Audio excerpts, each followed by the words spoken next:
देखिए, Phuket flight में जो हुआ वो टेक्निकल ग्लिच था या पायलट की लापरवाही, और कैप्टन का डोप टेस्ट पॉजिटिव आना क्या पूरे एविएशन के लिए एक वेकअप कॉल नहीं है? देखिए, वन बाय वन चलते हैं। आपने सबसे पहले पूछा कि उसमें टेक्निकल ग्लिच था, तो मैं बिल्कुल उसको डिनाई करना चाहूंगा। उसमें टेक्निकल ग्लिच नहीं था। अगर ऐसा कुछ होता तो उस टाइम में मेडे कॉल जरूर होती एटीसी को, और जो नियरेस्ट एयरपोर्ट होता वहां पे उसको लैंड करना पड़ता, जो एज पर हमारी ट्रेनिंग के अंदर सिखाया जाता है। सेकेंडली, ऐसा वहां कुछ भी नहीं हुआ था।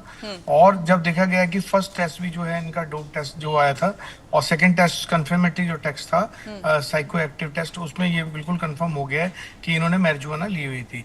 तो डेफिनेटली हम कह सकते हैं कि जितने भी ये इंसिडेंट जो हुआ वो पायलट की ही मिस्टेक थी, जिस वजह से इतना बड़ा हादसा हुआ। और ये और भी बड़ा हो सकता था, तो वक्त रहते ये संभला है। और मैं ये कहना चाहता हूँ कि मैंने पहले भी जब अहमदाबाद हादसा हुआ था उस टाइम पे मैंने कहा था कि हमारी एविएशन के अंदर बहुत से ऐसे रूल एंड रेगुलेशंस हैं जिनको चेंज करने की ज़रूरत है।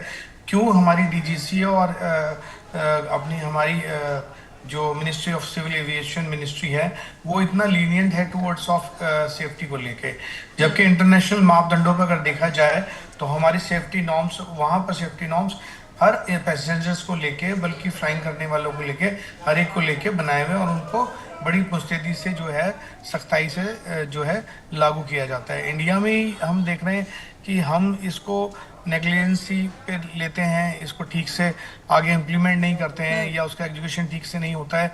ये इसलिए है क्योंकि हमारी जो सुपरविजन टीम है या ऊपर वाली अथॉरिटीज़ हैं वो एक वक्त जब इंसिडेंट होता है तभी एक्टिव होते हैं ये लोग। उससे पहले उनके अंदर दूसरी और कामों के अंदर दूसरी चीज़ों में ध्यान लगा रहता है। तो हमेशा हम सिर्फ हादसों से ही सीखते हैं, और अगर हमें यही एक्सपेरिमेंट फील्ड बनानी है अपनी कि हम हादसों से सीखते रहेंगे और फिर उसके बाद कुछ चेंज करेंगे, तो ये बड़ी शर्मनाक बात है हमारे लिए।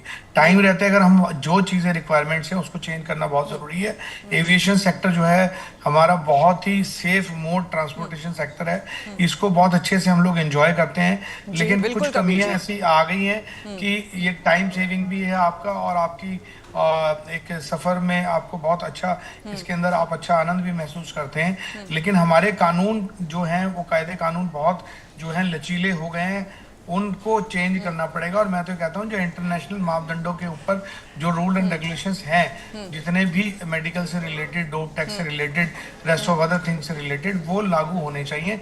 हमें उन्हीं को स्वीकार करना चाहिए, क्योंकि एयर वर्दीनेस सर्टिफिकेट्स या एयर रेगुलेशंस, जितने भी हमारे रूल एंड रेगुलेशंस है जो आईको से बने हुए हैं कनाडा से, जब से हमारा एविएशन इंडस्ट्री बनी है तब से वही सारे इम्प्लीमेंट हो रहे हैं। तो क्यों ना हम इन चीज़ों को भी अडॉप्ट करें और अपने एविएशन सेक्टर में उसको जो है मुस्तैदी से लागू किया जाए।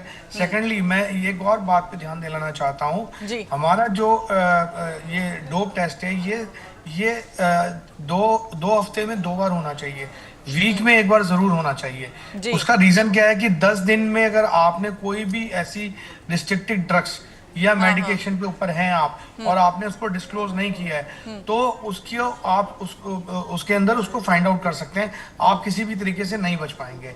और अगर ये 15 दिन में 2 बार होगा तो सभी लोगों को ये डर रहेगा कि इसके अंदर ये पकड़े जाएंगे, तो इनको अपनी आदतें सुधारनी पड़ेंगी। दूसरा, इसकी पनिशमेंट जो है, मैं ये नहीं चाहूंगा कि कल भी एक हमारे बड़े अच्छे सीनियर हमारे कमांडर थे, वो कहते हैं जी इनको रिहेब सेंटर भेज दो।